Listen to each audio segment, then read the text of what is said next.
प्यारे बच्चों, आज हम कक्षा 6 की विज्ञान की वर्कशीट नंबर 28 करेंगे। बच्चों देखिए बच्चों, ये ली गई है सजीव एवं उनका परिवेश इस लेसन से।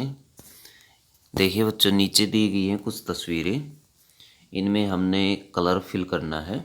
नीचे दी गई चित्र में रंग भरिए और उनके आवास को पहचानते हुए कोई 3 विशेषताएं लिखिए।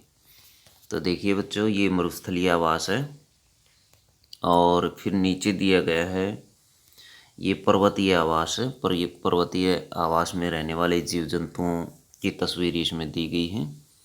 इसी तरह से एक स्थलीय आवास है, ये सामान्य आवास है, सामान्य वातावरण का। तो इनकी विशेषताएं हम करेंगे बच्चों। सबसे पहले हम करते हैं मरुस्थलीय आवास के पौधों की और जंतुओं की विशेषताएं। जैसे बच्चों, मरुस्थल में ऊंट रहता है और मरुस्थल में ऊंट रहने के अनुकूल कैसे है, तो इसकी विशेषताएं होती हैं कुछ, वो हम स्टडी करेंगे। ऊंट के गद्देदार पैर होते हैं जो इसे रेत पर चलने में मदद करते हैं। ऊंट की पलकें लंबी होती हैं जिनके कारण ऊंट की आंखों में रेत नहीं जा पाता। ऊंट एक ही बार में ढेर सारा पानी पी जाता है, उसके बाद पानी पिए बिना यह कई दिनों तक रह सकता है। ये इसकी विशेषता, कई दिनों तक ये रह सकता है।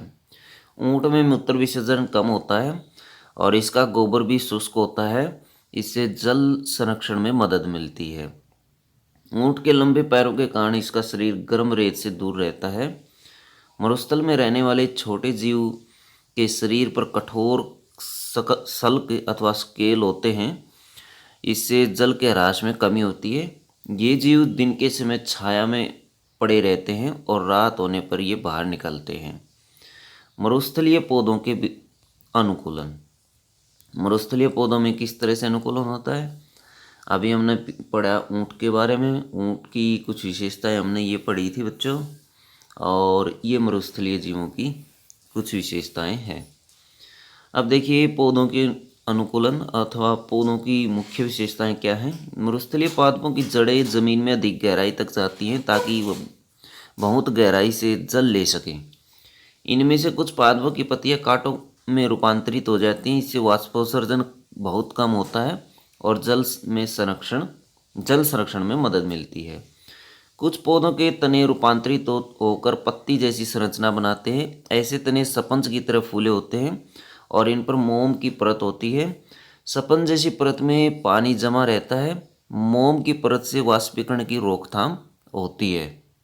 तो बच्चों, ये है विशेषताएं मरुस्थलीय पौधों की और मरुस्थलीय जंतुओं की।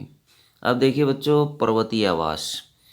पर्वतीय क्षेत्र अक्सर ठंडे होते हैं, यहाँ जाड़े में बर्फ भी गिरती है। पर्वतीय आवास के पेड़ शंकु के आकार के होते हैं। इन पेड़ों की पत्तियाँ सुई के आकार की होती हैं। सुई के आकार के कारण इन पत्तियों पर बर्फ नहीं टिकती है, इसलिए इन्हें नुकसान नहीं होता है। पर्वतीय आवास में रहने वाले जंतुओं के शरीर पर घने रोए होते हैं, इससे जाड़े में भी उनका शरीर गर्म होता है। और इन जंतुओं के शरीर में चर्बी की एक मोटी परत रहती है जो जाड़े से बचाव करती है। पहाड़ी बकरे के खुर बहुत मजबूत होते हैं, जिनकी सहायता से ये तीखी ढलान पर भी आराम से दौड़ लेता है। अब देखिए बच्चों, घास स्थल में रहने वाले जंतुओं की विशेषताएं। घास स्थल और जंगल में कई जंतु रहते हैं। ऐसे आवास में जलवायु गर्म होती है और प्रचुर मात्रा में भोजन उपलब्ध रहता है, लेकिन सघन आबादी के कारण ऐसे आवास में भोजन और अन्य संसाधन के लिए कड़ी प्रतिस्पर्धा है। कुछ उदाहरण नीचे दिए गए हैं, जैसे शेर। शेर एक जबरदस्त शिकारी होता है, इसकी मांसपेशियां ताकतवर होती हैं। शेर अपने पैनी नखों से किसी भी शिकार को मार गिराता है। दौड़ते समय शेर अपने नखों को अंदर खींच लेता है और इसलिए कोई आवाज़ किए बिना दौड़ता या चलता है। शेर का शरीर पीलापन लिए भूरे रंग का होता है जो सूखी घास और पत्थरों के रंग से मेल खाता है, इसलिए यह अपने शिकार को आसानी से नज़र नहीं आता है। शेर की आंखें सिर पर सामने की ओर होती हैं, जिनसे वह आगे बहुत दूर तक देख पाता है। बाघ। बाघ भी एक जबरदस्त शिकारी होता है बच्चों। इसके शरीर पर काली धारियां इसके शरीर को लंबी घास जैसी लगती हैं। इसके शरीर पर काली धारियां पाई जाती हैं जो लंबी घास जैसी दिखाई देती है। हिरण बहुत तेज दौड़ता है, फुर्तीला होता है और फुर्ती से दौड़ करके अपनी जान बचा लेता है। हिरण की सुनने की शक्ति प्रबल होती है जिससे वह आने वाले खतरे को भांप लेता है। हिरण की आंखें सिर के बगल में होती है, इसलिए हिरण अपने पीछे से आने वाले शिकारी को भी देख लेता है। कुछ जलीय जंतु बच्चों, तो जलीयावास में रहने वाले जंतुओं की विशेषताएं। मछली अपने धारा रेखे शरीर के कारण आसानी से पानी में तैर लेती है। वो अपने गिल से पानी में विलेय ऑक्सीजन को ले लेती है। जैसे ऑक्टोपस है, मेंढक है बच्चों। ऑक्टोपस का शरीर धारा रेखीय नहीं होता, लेकिन ये अपने शरीर को किसी भी आकार का बना सकता है।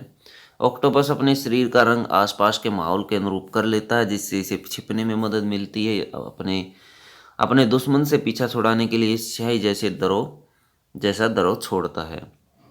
मेंढक के पिछले पैर लंबे होते हैं जिनकी मदद से वह जमीन पर कूद लेता है। पिछले पैरों की अंगुलियों के भी झिल्ली होती है जिनकी मदद से वह तैर लेता है। मेंढक अपनी चिपचिपी जीभ से शिकार को पकड़ता है। जलीय पादप पेड़ पौधे बच्चे, पेड़ पौधों के बारे में देखेंगे कि जलीय पेड़ पौधों की क्या विशेषताएं होती है। जलीय पादप 3 प्रकार के होते हैं। कुछ पादपों की जड़ तल से लगी होती है लेकिन पत्ती जल की सतह के ऊपर होती है। इन पौधों की डंठल लंबी और खोखली होती है। कुछ पौधे पूरी तरह पानी में डूबे हुए होते हैं। इन पौधों की पत्तियां फीते जैसी होती हैं और या जगह जगह से खंडित होती हैं। इससे पानी की धारा में भी पत्तियों को कोई नुकसान नहीं होता है। कुछ पौधे पानी के ऊपर तैरते रहते हैं। इन पौधों के पत्ते अक्सर बड़े आकार के होते हैं और ये पत्ते स्पंजी होते हैं और इनके ऊपर मोम की परत होती है बच्चों। तो ये थी बच्चों जलीय जीवों में रहने वाले जीवों की विशेषताएं। तो इसमें आप जलीय जीवों की विशेषताएं यहाँ से ये वाली भी लिख सकते हैं और ये वाली विशेषताएं भी कुछ एग्जाम्पल दे करके समझाई गई हैं, इनको भी लिख सकते हैं। घास स्थल में रहने वाले जंतुओं की विशेषताएं, पर्वतीय आवास में रहने वाले जीवों की विशेषताएं और बच्चों मरुस्थलीय आवास में रहने वाले जीवों की विशेषताएं हमने स्टडी की। तो ये आप देख सकते हैं।